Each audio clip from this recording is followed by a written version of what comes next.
Assalamualaikum warahmatullahi taala wabarakatuh.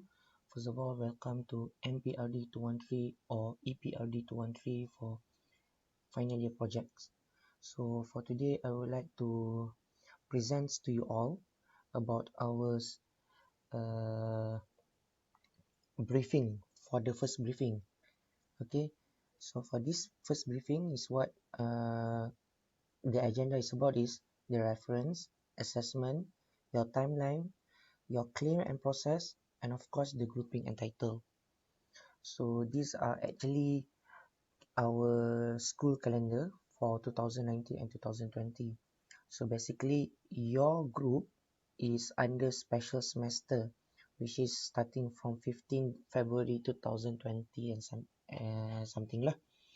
So however, I'm not sure whether we will still use this kind of academic calendar or not, but we are still using this kind of the final year project tentative, which is second week FYP briefing, but now kita dah start sekarang, so there will be no week 2, and then week 3 for research and methodology class, week 4 is for proposal submissions, then week 7 procurement and testing, week 8 which is actually mid-sem break, week 9 progress report, week 10 and 11 is for FYP trial demonstrations, 12 draft report ready, and then week 17 is for the oral presentation and final year project assessment and submission.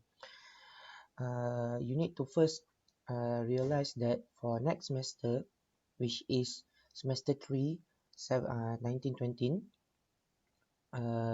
our study duration is actually 10 weeks, but we still need to have a 14 weeks of orang kata tempoh FYP kita, which is 14 weeks, dan selebihnya tu pula untuk kita submit markah dan sebagainya. So therefore your FYP will be starting this semester juga. So dengan kata lain, by right, after you start masuk pada semester awal, minggu pertama semester ke-3 19-20, your proposal submission should be already ready. Okay, should be ready at untuk proposal submissions. So therefore 17 tolak dengan 4 ni lebih kurang dalam 13 minggu lagi. So dalam 13 minggu tu korang akan buat progress kita projek ni lah sebenarnya. Okay, so next is about the process flow claim form. So yang ini korang boleh tengok dekat saya punya Moodle. So you can type MPRD 213, EPRD 213, final year project diploma. But for electrical students, you boleh tengok pada Serafik. However, Serafik dia ada password.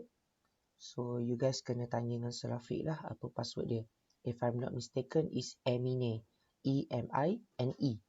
Tapi tak tahulah dah ubah ke tidak. So in this FYP, so kalau you tengok kita ada course outline, then kita ada marking criterion rubrics, and then you have conduct of task evaluation. Kejap tutup dulu, kacau. Okay, conduct of task evaluations, and then you have timeline for semester 2, timeline for semester 1. Dan actually yang tadi saya tunjuk tu pun timeline for semester 2 1920. And then you have budget utilizations, process flow claim submissions, form 1 FYP claim form file, research and design process, proposal outline dan sebagainya lah. Then you have Gantt chart, progress report dan sebagainya. Okay, so kita akan tengok dulu untuk kita punya course outline. You guys akan ada proposal ataupun inception report, which is supposedly to be submitted on the first week of your new semester next semester, which is on semester 3 1920. Then you have a progress report 10%, logbook, final report, trial FYP demonstration, conduct of task, and then presentations. So for these presentations, dia adalah summations from the final project demonstration, which mean that your project should be workable, and then oral presentations. Then you will also be examined by the examiner. Okay. So kita akan ada final report, presentation dan sebagainya. Dan kalau korang tengok kat dalam ni, yang mana yang ada tanda star ni, ini adalah individual assessment. So kita punya individual evaluation is around 50% sebenarnya. Okay.